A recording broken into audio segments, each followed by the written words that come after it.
Hello everybody, the Lawn Gnome is here, and you know what would make this review better? Hulk hands.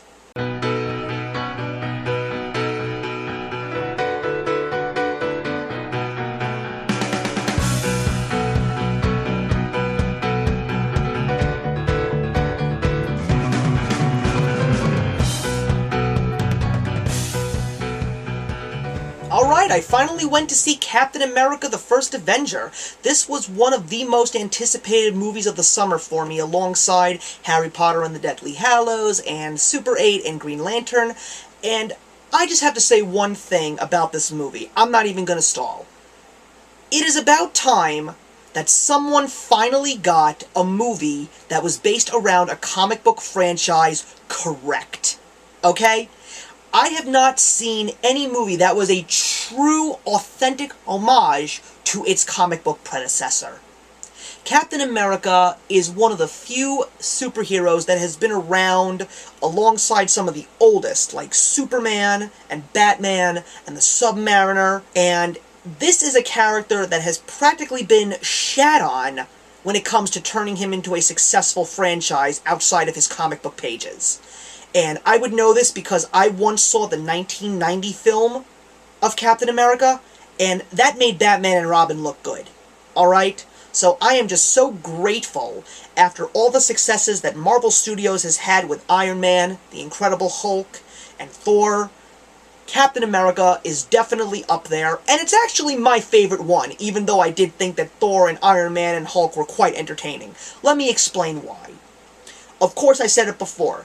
The authenticity of wartime in World War II for Captain America, but more importantly, all of the little details that made this movie what it was. They really captured his origin story perfectly, and they even captured all the little things that make Captain America what he is. These are a couple of small spoilers. You probably won't get them, but once you see the movie you'll understand. He actually wears the old spandex suit with the wings popping out of his mask in the comic book. He even has the shield that he first held in his very first comic book back in 1942. And the list goes on and on and on. The whole story about him helping the United States defeat the Nazis and their branch-off, Hydra, led by the Red Skull. It was all perfect and so authentic, and it just made me so happy to finally see it done correctly. Acting. Chris Evans, he normally doesn't play the humble and modest all-around good guy, but he actually did a good job, I gotta admit that. Haley Atwell, who plays Peggy, she did a good job as well. She didn't really have such a big part, even though she's practically plastered all over the trailer, but she did good. Hugo Weaving, forget it. He's always great in his movies. He was great in Lord of the Rings, he was great in The Matrix, he is great as the voice of Megatron in Transformers, even though the last two stunk. And now he is officially attached to another major franchise, again, as the Red Skull. Beautiful. Dominic Cooper, who plays Tony Stark's dad, Howard, who has a major link to Captain America, did a great job. Sebastian Stan, who played Bucky, that's another positive in itself. Bucky was actually Captain America's sidekick in the comics. He's pretty much his Robin to Captain America's Batman, and if they can make Bucky as gritty and as dark as they could in Captain America, why can't Christopher Nolan put that kind of a persona into a Robin character in his Batman movies?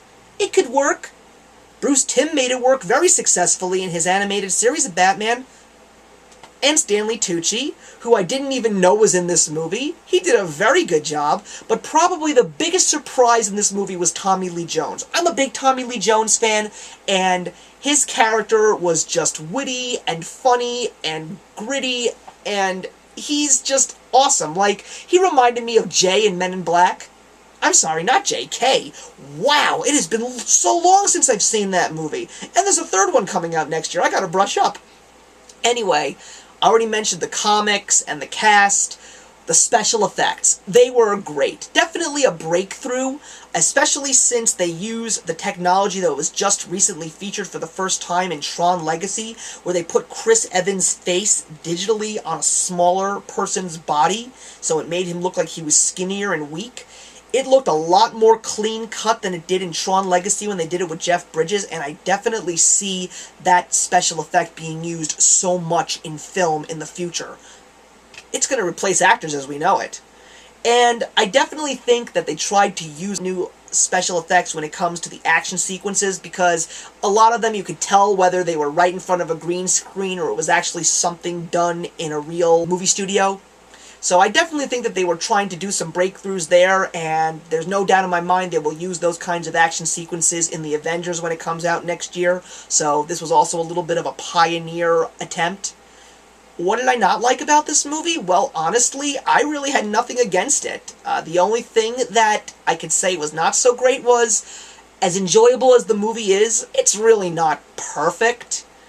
And of course, a lot of people are going to say, oh, it's just a filler for the Avengers, but look, I enjoyed this movie. Don't forget to see the Avengers trailer that's after it, and I hope that wasn't a spoiler, but just in case, now you know you won't miss it. I'm giving Captain America 3.5 out of 4.